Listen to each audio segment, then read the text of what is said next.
ladies out here. Let's here to see B2K. Yeah. How you doing? I'm Raspy and I'm 15. I'm J Bug and I'm 15. What's up? I'm Lil Fizz and I'm 15. Yo, what up? Omarion and I'm 16. How much? Nah, they actually look like their ages. I thought, because you know how Tyler Perry be like, hey, we gonna have someone 27 play an 18-year-old. But no, I think they're actually their actual ages. They ain't try to do a Michael Jackson to him or a Jackson 5 to him. Go here. I think it goes. Yeah. Maybe y'all B2K had this type of motion, bro?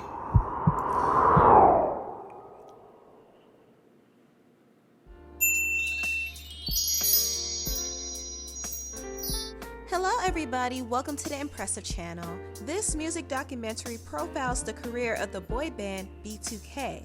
B2K made an astounding rise to fame in the early 2000s and became one of the most popular boy bands of their era. They dazzled their teenage audience with tight choreography, winning looks, and catchy songs. They put out multiple hit records, sold many albums, and performed in sold-out arenas all over the country. B2K became the boys of the new millennium, and they were truly a force to be reckoned with. But with every successful act comes hard work and even some hardships. B2K was not exempt from either. The group B2K was formed in California in the late 90s by an artist developer named Keisha Gamble and a choreographer named Dave Scott. The group was originally named Melodic.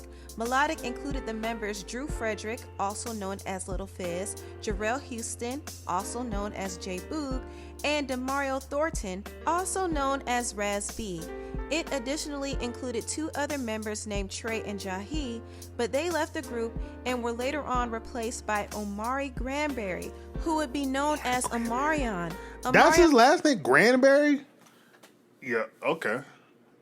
His charisma and incredible dancing skills captured the attention of the group, and he soon was appointed to be the lead singer of the group. We met Amari, which the world knows him as Raz. Hold on, back up. You're blinding me. Wait a minute now. You're blinding me. Like,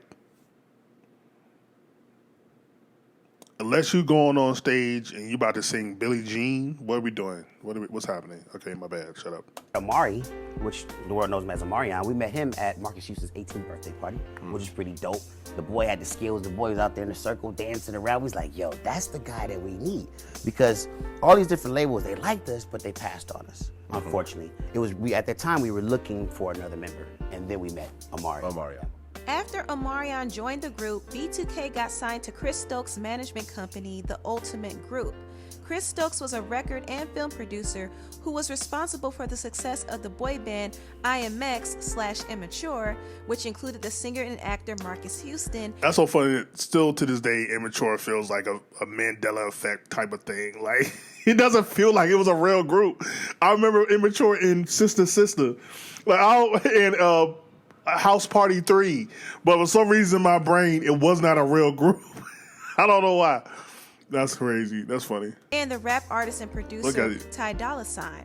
Chris Stokes was also the cousin of one of the members, Raz B, and he housed the group members and trained them to be music stars. What are y'all wearing? Even though B2K was initially molded and created by Keisha Gamble and Dave Scott, Chris Stokes ended up taking over. Chris Stokes helped facilitate B2K's auditions for key people in the industry, including the CEO of Sony Records, Tommy Mottola. B2K's act impressed Mottola. In the words of Michael, Tommy Mottola is the devil. And they landed their first deal with Sony/Epic Records. After B2K landed their deal with Sony, they worked on their first album. In 2001, B2K released their first single called Uh-Huh. That you more than this. Tell me, can you handle it? Show me how you. Uh-Huh was a hip up-tempo R&B pop record that performed pretty well on the charts. The record helped boost the group's popularity, especially among the young female crowd. Their young audience was captured by their catchy music, electric dance moves, cool outfits, and very good looks. B2K's image became a major selling point for them, and it helped propel them to superstardom overnight. What's so fascinating is all this is going to be new information for me because I was never... By the time B2K went onto the scene, I was going into middle school. I was not listening to no R&B teen bop group by the time I got to middle school. So this is really interesting to me. Like I know like the probably there's something about the cover later on, but all this stuff I don't know none about this. So this is very intriguing. Group got Like that's your first that was your first single. All right. I mean, I guess it worked. their first exposure by being plastered over urban teen magazines like Word Up and Right On. Man, I miss magazines. More exposure when they made Word several Up magazine, appearances saw on Peppermint Heavy D about my limousine, riding pictures on my wall. All the pictures on my wall. Now I sound like a Digital Underground. Riding pictures on my wall.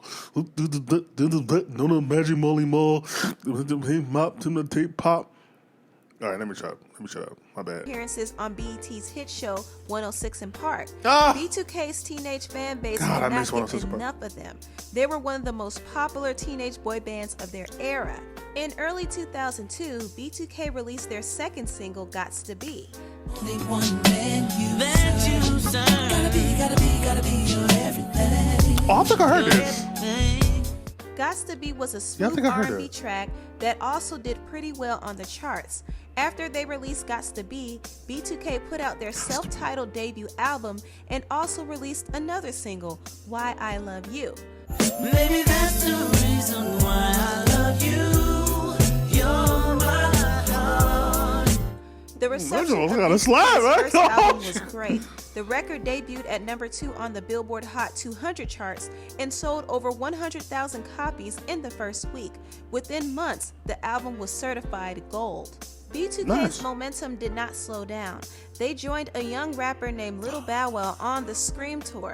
The Scream Tour was a highly successful tour, and B2K was one of the most popular acts. After the tour wrapped up, B2K released more music. They released a Christmas album called Santa Hooked Me Up.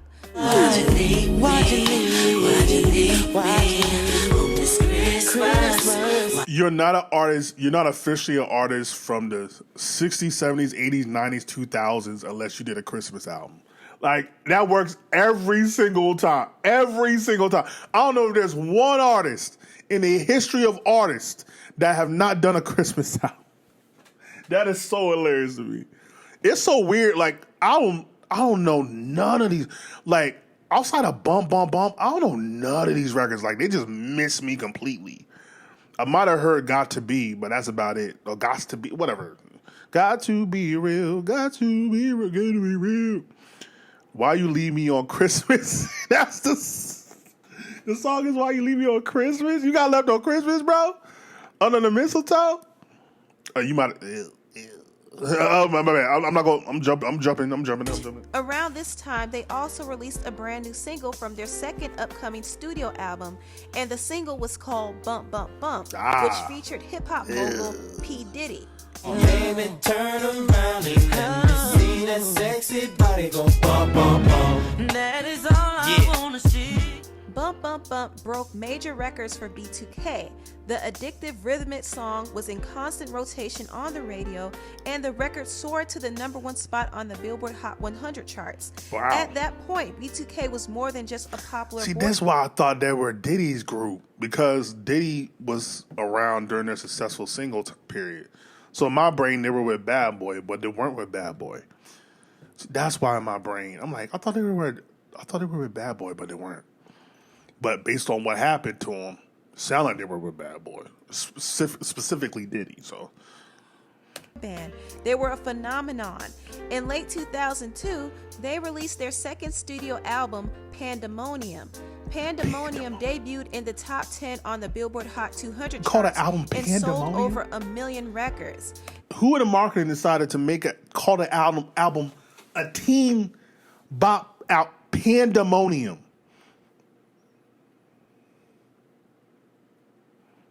All right, bro. Like I just marketing wise, I feel like that's kind of a miss, but They released their second single from the album called Girlfriend. Everything I wanted. I don't remember this at all. Girlfriend was another successful hit, and the music video included some famous cameos from entertainers like Will Smith, Vivica A. Fox, Ron Isley, Flex Alexander, and Jennifer Freeman. B2K, they my favorite group right now. Thanks, Will! My 4-year-old went to school and said to his teacher, "Can you turn around and let me see that body go bump?" Wow, who was that? Jaden? Did Jaden do that? Oh, that's crazy. Okay, yeah, I need to go down and get in good with them and then try to mess their video up. After that, B2K released their third official single, What a Girl Wants. I don't remember. I don't know none of this. This is crazy. B2K Like, I also just released completely another missed this single era. called Bump That, but it did not impact the radio the way their other singles did. It didn't matter though, because B2K was busy headlining their wildly popular Scream tour with Lil Bow Wow. The manager Chris Stokes used B2K's popularity to bring attention to his other music acts, like the girl group TG4, which included R&B artist Seven Streeter, and young Jhené Aiko, who would later gain her own success as a solo artist. What? Wait, what? What? Hold on. Say what? Though, because B2K was 7th Street? Damn, 7th Street was out of that. Nah, how old is 7th Street? I didn't know 7th Street was out here. Headlining their And wildly Jhené popular Aiko? Scream tour with Lil Bow Wow. Nigga, what? The manager Chris Stokes used B2K's popularity to bring attention to his other music acts, like the girl group TG4, which included R&B artist Seven Streeter. That's crazy. Wow. That's crazy. And young Jhené Aiko. That's crazy. Bro, what? Son. Okay. Who would later gain her own success as a solo artist. Yeah. My little cousin Janae, she gonna be hanging out with us. Why did everybody have that freaking hat in the freaking 2000? Everybody had that goddamn giggle. Yo, bro, everybody want to be like Common, bro. A lot of people, I guess, thought that Jhené Aiko was your cousin or Right. something like that. Right. Word. That was. Nah, they promoted it like that. That's when what I'm we saying. were- Like, when I that was didn't just younger. come out of nowhere. Right, That's but so funny. I've been close with her family since I was like 8 years old. Her older brother used to be in the group. Oh, a y'all lot. play cousins. Ah. Yeah. Chris Okay. Stokes also used B2K's So technically you're not wrong. success to revive the career of Marcus Houston's group IMX, formerly known as Immature. Marcus Houston already had some personal ties to B2K because he did live with them and he was J Boog's cousin, but he created professional ties to the group as well, and he became one of their associated acts. In 2004, B2K and Marcus Houston starred in a dance movie called You Got Served, which was directed by Chris Stokes. You Got Served was a hit in theaters. The movie opened up at #1 at the box office and grossed $40 million worldwide. Again, I feel like this missed me by like a couple years. Had this came out in the 90s, I would have been all over this movie. But this came out in 2004. I was now going into high school. Was not caring about You Got Served at all. I did like Stomp the Yard, but that was something different in my opinion. But I did eventually wind up seeing You Got Served. It's I do gotta do a watch along. We gotta do a watch along for You Got Served. You Got Served is such a I don't even know how we gotta do a watch along to it because that You Got Served is it's an intriguing movie. It's like if Drumline met Stomp the Yard met like if Tyler Perry did Drumline and Stomp the Yard and put them together, like kind of like, but anyway, or Bring It On, something like that. Yeah, it was just, yeah. 2K recorded a soundtrack for You Got Served and released Bada Boom as its leading single. Bada Boom? I like it when you do that little dance for me. Mommy, I'm just trying to get you in my room and see that big bada bing, bada boom. Everything Yeah, B2K alright. had done at that point was a success. The group was unstoppable. However, things weren't as great as it seemed. I'll see why they lost Even to though the freaking group had 4 Pretty albums, Ricky. 2 successful tours, and 1 hit movie under their belt, they were not receiving the money they earned, so they claimed. Most of the money they made was going into the hands of Chris Stokes. Stokes cut deals for them and pocketed half of the money, while B2K was left to split the other Story half is 4 old ways. as time. Chris Stokes had a tight control of the group's finances and their overall lives. Because the members of B2K were minors, they didn't have much control over anything. They were living in homes and driving cars that weren't theirs. They were secluded from their friends and family. They had to abide by strict routines and follow a busy work schedule. As much as they worked, they couldn't enjoy the fruits of their labor because they weren't making the money they deserved. My dad, Daryl Houston, you know what I'm saying, always wanted, as well as the other parents, you know, wanted to have our attorneys look over everything. And then it was a statement made, your dad doesn't know what the he's doing. And then it came to a point where, you know what I mean, if we did want to get legal representation, it was like, oh, you don't trust me? Y'all don't trust me? As time went on, you know, things like our parents slowly, like, drifted out of the picture. Because, you know, then it went to a point where it was so personal. It's like, you know, we love y'all over here more than our parents love y'all. We couldn't even go home, you know what I mean? It's like pretty much it went in the direction to where he had control over our lives. We were scared to go home. Wow. It was to the point where if we wanted to go home, we could only go home for like a day and a half, and we had to come back because, you know what I'm saying, he didn't trust us at home. The relationship was set up like basically you tell me everything, you be my best friend, you gonna get everything. You know what I mean? It was like that. So we was basically trying to stick around because we didn't have no money. You know what I mean? So we was just like trying to get money where we could get money at. It's starting to play out more and more that it was a plan. You know what I mean? To house our parents out. You know what I mean? And have no legal representation to where we signing contracts without, you know, nobody looking over them. And then this is why the group had problems because we will all start, you know, we all start sitting in these circles and we'll all start talking amongst each other, you know, wondering, you know, why every time we get off a tour, we never make no money and they have a new house. You know, we built a lot of, which we did. We built TUG, we built, you know, we're the reason Marcus Houston has a little bitty career. We're the reason that, you know, that Janae is. Yo, Nice said he's the reason Marcus has a little bitty career. Yo, that's crazy. I remember seeing this. It must have been on like, what year that would have been? What year is this? Because I feel like I saw this like on YouTube. Was World Star out already? I feel like I saw this, but a long time ago. But bro, I can't really say Marcus. But man, it's a story as old as time, man. Like, God, like I don't know what's more predatory, the freaking the government, the church, or music execs. Like, who are more predatory? Well, not even music execs, Hollywood entertainment execs. Like, who are more predatory? Like, bro, that's crazy to me. Like, everyone, damn near every artist have the same story of being manipulated and being pounced upon by their manager and them getting robbed by their manager. Like almost everyone, bro. Like that's crazy. And nobody can seem to do anything about it. Like, damn, son. Like that has to be draining to be on tour and not get any money. It's like, what the fuck? Never make no money and they have a new house. You know, we built a lot of, which we did. We built TUG, we built, you know, we're the reason Marcus Houston has a little bitty career. We're the reason that, you know, that Janae is, you know, around. We're the reason that Chris. So we're the reason IMX came back from, Dick was dug up out of that grave. If you rewind it back, you remember all the times we went on TRL and 106 in Park, vote our brothers on. If you were a real fan of B2K, you know, get our brothers videos on the countdown. Which was all. You got servers got because of B2K. Remember that, everybody. Cliff Culpepper, which is one of the heads of Screen Gems Columbia, which is knew who B2K was and did not know who the Marcus Houston was. We had cars that wasn't in our name. We had houses.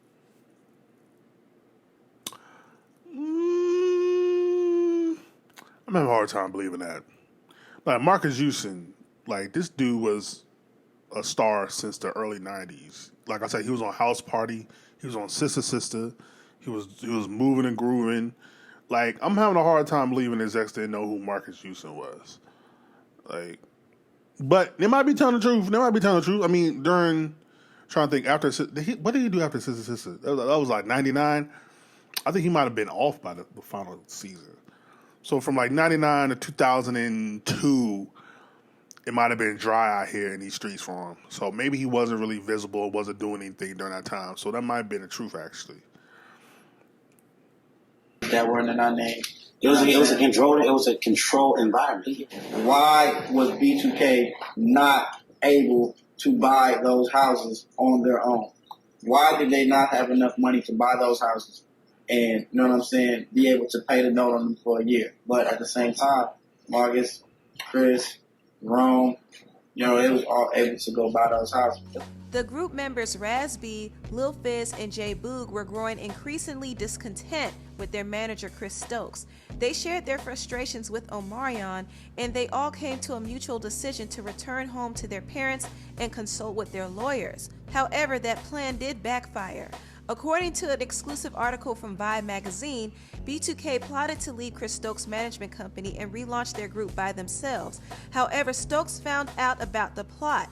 In the interview, Lil Fizz and J Boog revealed that Stokes summoned them to a car lot and had one of his associates, Taz, verbally berate them. Omarion and Marcus Houston were also standing there witnessing the confrontation. Lil Fizz recalled Stokes standing silently as Taz went off on them. And that guy right there, she said, darting a finger at Omarion, he's solo, it's a wrap. We spent 8 hours blackballing y'all. Y'all can't do nothing. Don't even come to the studio for an album. That guy Omari is going to do it by himself. Fizz revealed that Omarion betrayed them and told Stokes about their plan to leave the group. And when Omarion... Nah.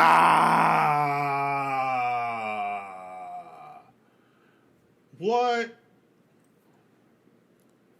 Damn. And that's crazy because he wasn't even supposed to be even in the group to begin with. But then again, the only reason why they got put on because of Omarion. So it's kind of like a double-edged sword. Damn, you snitched out your boys, so you can go solo. Because they probably promised you a solo. But then again, it's it's management probably like, yo, this B2K thing might have run its course. You know, I think you could be a bigger star. You could be as big as Usher. They're probably like, you could be as big as Usher. You could be up there with, what was it, 2004? Be up there with Beyonce and that. Like, you're the next one up. Like, you got to do it now. They're probably manipulating. He's still only like, what, 18, 19? So he's being filled with all these dreams and hopes and stuff. And he was a star. So it's kind of like, yeah, but at the same time, like, damn, you snitched out your boys, though. Like, nah, bro. Like, damn, you snitched out your mans and them. That's crazy, bro.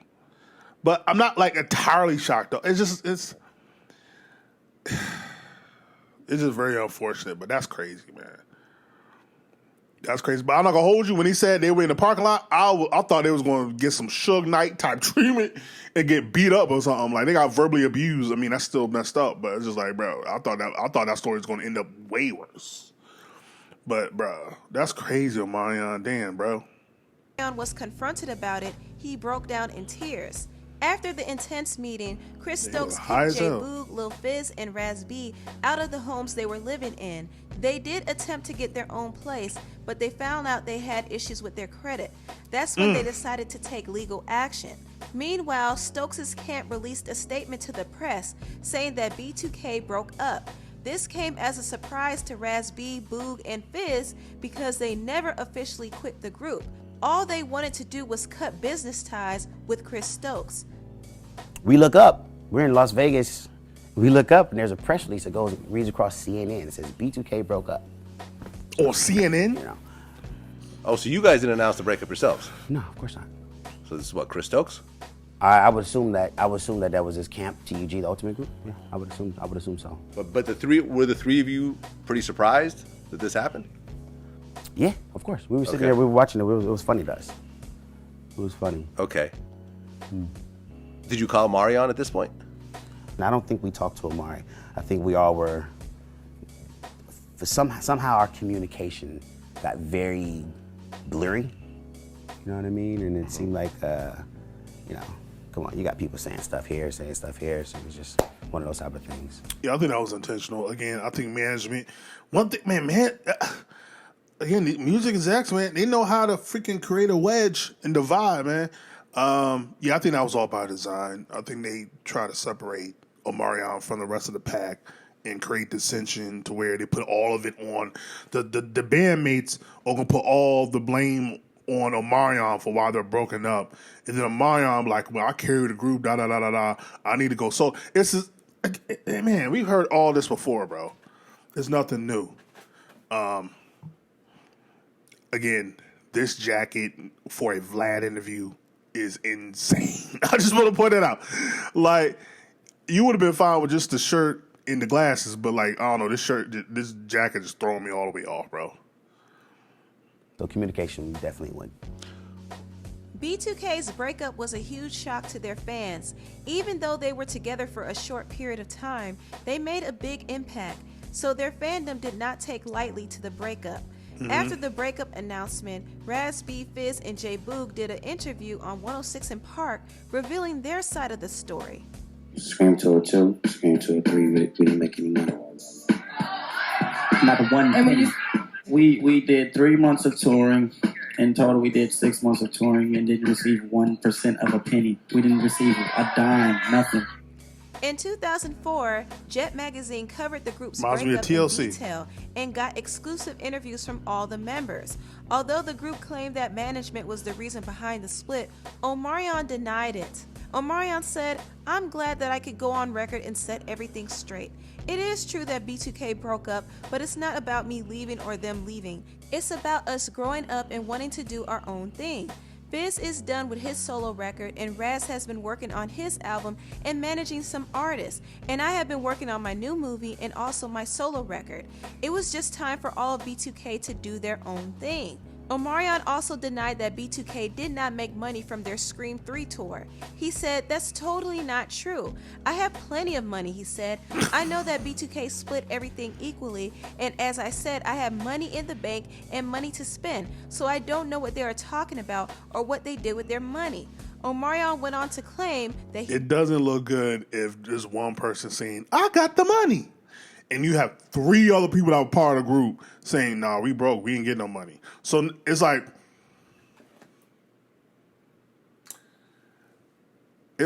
come on. Like, so either you got all their money, or they gave you something on the side. Like, either way, it's like, Omarion, it's like, bro, I understand you young and probably dumb, but like, this ain't helping, my boy. Like, it's just making you seem like the person that was taking everything. Like, you get to go solo, you get all the money, you get all the glory, and leave the other 3 to the side. Like, I don't know. It just makes it look funny. But then in real time, I don't know what again, because I'm not in this universe. In real time, I don't know what the talk and chatter was. But usually, and to be honest, the populace will go with the star.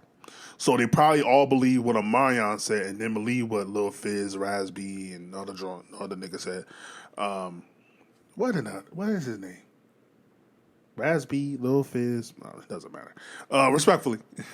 Went through the books with his lawyers and said that B2K received every penny they earned. He also boasted that he owned his own house and Mercedes. J Boog, Lil Fizz, and Raz B did an in-depth interview with CMX Vision and denied Omarion's claims. You know, O did an interview for MTV. You know what I'm saying? And he made a comment, you know, I got a house, I got a car. You know what I'm saying? I got a Jacob. You know, I got earrings. I got a house. Let me be honest with y'all. That nigga lying. He ain't got no house. That's Marcus Houston's house. That's Marcus' house. I used to live in that house before I got kicked out, but we'll get to that later. So hold on. So Marcus Houston is your cousin, and your cousin kicked you out so that Omarion can come in? That's wild.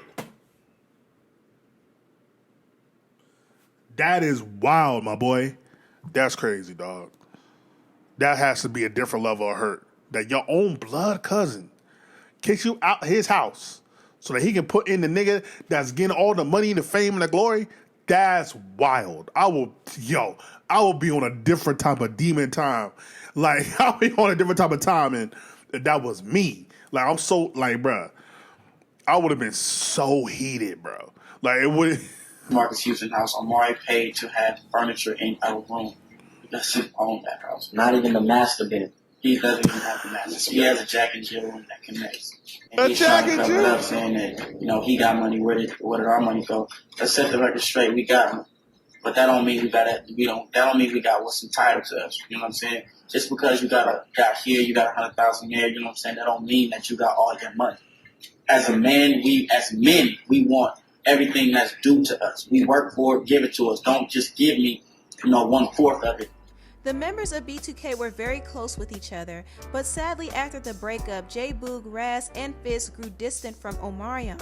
The people around Omarion kept him from interacting with his former bandmates. After B2K split, Chris Stokes groomed Omarion to be a solo star. In late 2004, Omarion appeared in his second film, Fat Albert, alongside Kenan Thompson. I ain't gonna hold you. It was bothering the hell out of me. I know this nigga was in another movie. I just couldn't remember what it was. I said, what other movie was this dude in? I remember. Fat freaking Albert, bro. That is crazy. Shout out to Kyla Pratt. Oh, my baby Kyla Pratt. My baby. God dang, she don't age, dog. But yeah, that's crazy. Marcus Houston was in there too. Oh, yeah. That nigga was in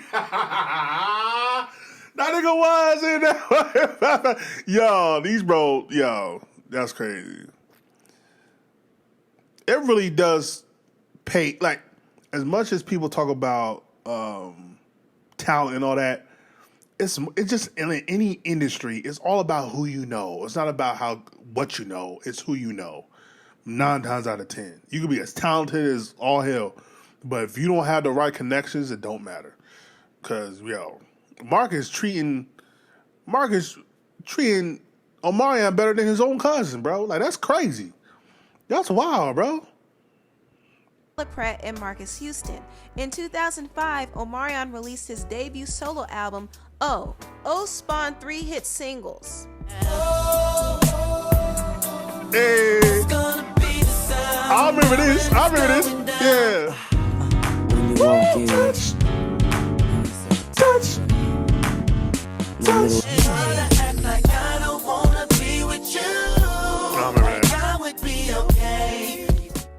But yo, touch, boom, boom, boom, touch. Yo, we was eating good in 2005, bro. Like Chris Brown just came out, Sierra just came out. Like, bro, we was eating goody. You hear me? Yo, I thought Omarion was definitely about to be the next Usher, bro. Like, I thought, Chris Brown, he cool, but I don't know. I just saw something in I like, Omarion about to be the next one up. That's what I thought. But boy, was I wrong. I don't even know why, for real. But like, Omarion could sing, he could dance, he had very solid records. I don't know why he didn't become like Chris Brown. I don't know why. But that touch, bro. But again, like, this goes back to 05, so like, this is when MySpace just came out, YouTube was just coming out maybe the following year. Again, you had TRL, BET, 106 Park, like, bro, this is my era. Now we talking. Now I know what you're talking about. B2K, I don't know what you're talking about. Omarion, now I know what you're talking about. And that's kind of scary because it kind of goes to, it just kind of goes to how well they marketed Omarion, how well they made sure to keep him in the cycle of media, whether it's movies, TV, things of that nature. I also remember him doing, I want to say he did this Bob Cuts. Or was that just Marcus Houston? I think he was in Cuts too. Yeah, he was always on TV in some way, shape, or form. So it goes to when you had a machine behind you, it helps. But your touch was my shit. Touch. And Icebox, oh my God. Icebox, where my heart used to be, in my Icebox. Yo, that shit. They wanna go. Yo. Omarion also scored a Billboard Top 5 hit with his. Is that Bow Wow? Yo, it was bothering the shit out of me. Like, yo, is that Soulja Boy? Who the fuck is this? Who the fuck is that? Paging me at 5:46 in the morning, cracking dawn, and now I'm yawning. Wipe the cold out my eye. See who this paging me and why? Is when the pop from the barbershop at the game spot. Just it's plot. Yo, I was like, who is this? Hold on. I thought I was, hold on. I was like, either that Soulja Boy or Hurricane Chris. Like, who is this? That's Bow Wow.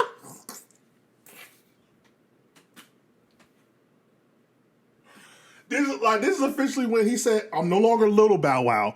Just call me Bow Wow. And everybody was like, all right, little Bow Wow. Like, just relax. Like, yo, it's bringing back memories, though. Omarion also scored a Billboard Top 5 hit with his feature with Bow Wow called Let Me Hold You. Wrong, let me hold you down like a real friend's supposed to. I'm trying to show you the light of somebody. Omarion's debut album was certified gold and was nominated for a Grammy Award for Best Contemporary R&B Album. This was a great achievement for Omarion, and it stamped his position as a solo star outside of the group B2K. The following year, Omarion released his second album, 21, which was produced by heavy hitter producers like Timbaland, The Neptunes, and Brian Michael Cox. Hot The damn. two singles released from the album were Entourage. Entourage. Yo, that's my Entourage. Super touching. Hey. Icebox where my heart used to be. Icebox where my heart used to be. Icebox. Yo, we was eating good, gang. Yo, we was eating good in the 2000s, bro. We was eating good, bro. That's all I'm saying. Don't wanna go. Bruh. 12 on the Billboard Hot 100 charts, which was Omarion's highest peaking single as a solo artist at that time. Omarion's album 21 debuted at #1 at the US Billboard charts, selling 119,000 copies in its first week. Although the album didn't sell as much as O, it was still an impressive effort for him. But the label was hoping for more because they did invest a lot into his project. So his label was somewhat concerned with his album sales. Not only that, Omarion's music popularity started to be compromised with the rising fame of his counterpart, Chris Brown. You literally about to take the words. You literally took the words out of my mouth, bro. I'm like, bro, he had to deal with a peak Chris Brown, bro, and Neo. And Trey Songz was just around the corner. Like, there was so much heat and pressure, bro. There was so much pressure, bro. And Usher was still doing his thing. Like, it was a lot of competition. And then we're not even talking about the women's side. You still have Beyonce. You have Sierra. You have freaking Rihanna. There was a lot of competition in the late 2000s of R&B, bro. That's when I heard 100,000. I'm like, he lucky he did that. There's a lot of competition, dog. Still, Omarion held his own as a solo star. Outside of music, Omarion continued with his acting. Omarion starred in a movie produced by Jennifer Lopez called Feel the Noise. While Omarion was enjoying his personal success, some of the other group members of B2K were attempting to create their own projects. In 2006, Little Fizz branched off as an independent rapper and released 2 singles from his EP Payday called Fluid and Beds featuring Ray J. Just get in my bed so I can break you off, take it off, make it, my patience gone. I might have heard that. Breeze out in the George, can't acknowledge y'all 'cause you ain't. Little Fizz Can you tell what year it is? Hot damn. also made an appearance in Omarion's Entourage video, which was a pleasant surprise to That's many a B2K fact. fans. J Boog worked on music as well and planned on starting his own label.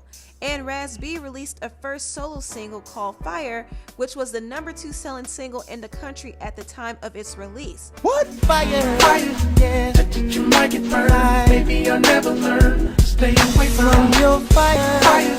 No need. Although all the group members were doing their solo projects, Raz, Fizz, and Boog still had goals of reuniting and rebranding B2K. Reuniting the group seemed like the best option for them to get their careers jump-started again. They planned on making their return to the spotlight by filming a webisode-based reality show called Life After B2K. The filming of the reality show, however, came to a halt, and things took a drastic turn. Get your life together. You know what I'm saying? Like, why you gotta always have an opinion about something? I'm upset, and I'm affected, and I've been affected since I was 13 years old. Marcus Houston. Marcus! You're not listening to me! I called you! No mercy. Now we got each other. No mercy. Whoop your mother.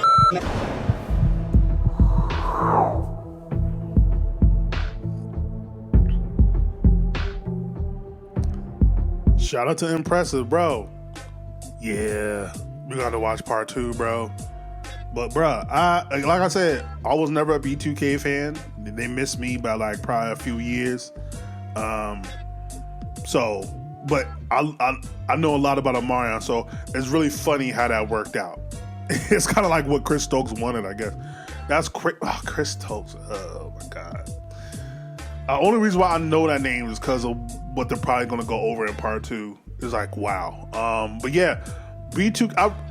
I really wonder how big B2K was like for the people that were into him. Again, I was out the game. Like I didn't pay them no mind at all. So I'm very intrigued to know like how big they were, because I didn't. I knew they did like y'all got served, you got served and stuff, but just like whatever. Like it just seemed like a Team Bop group to me, and I just like. But that's interesting. Just damn, man, these record execs, these managers, bro, are ass. Like they are the devil. Bobby Boucher, is it Bobby Boucher or Ricky Bobby? They are the devil. They are the devil.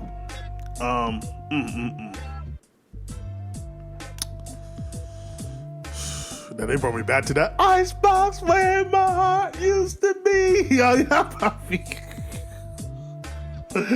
Yo, what? Bruh. Yo, Omarion really play. I can't get over Janae Aiko was playing Lil Fizz cousin. Yo, that's crazy. Bruh. They did make a hit together. Oh my god, yo. Supposed to be, they did make a joint. They did make a hit years later. I didn't even think about that. Yo, that's crazy. Omarion was able to make a hit like a decade later, bro. I did think Marcus Houston and Omarion were brothers. That's kind of funny. I did think they were actual brothers. Yeah, the industry is so scandalous, though, bro.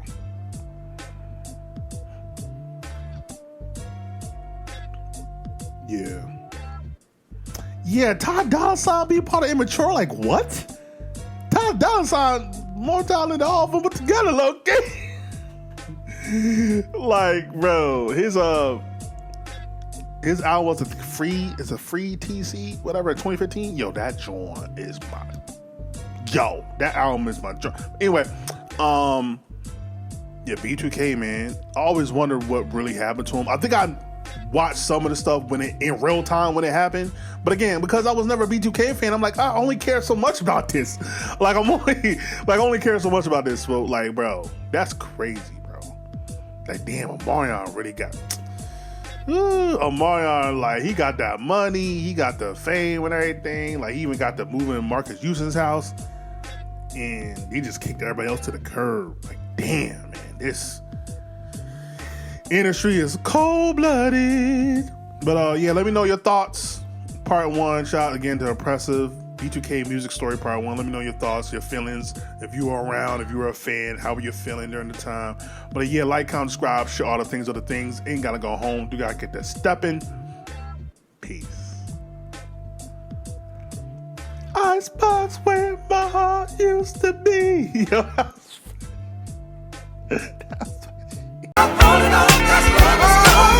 to the night. Stop calling on the night.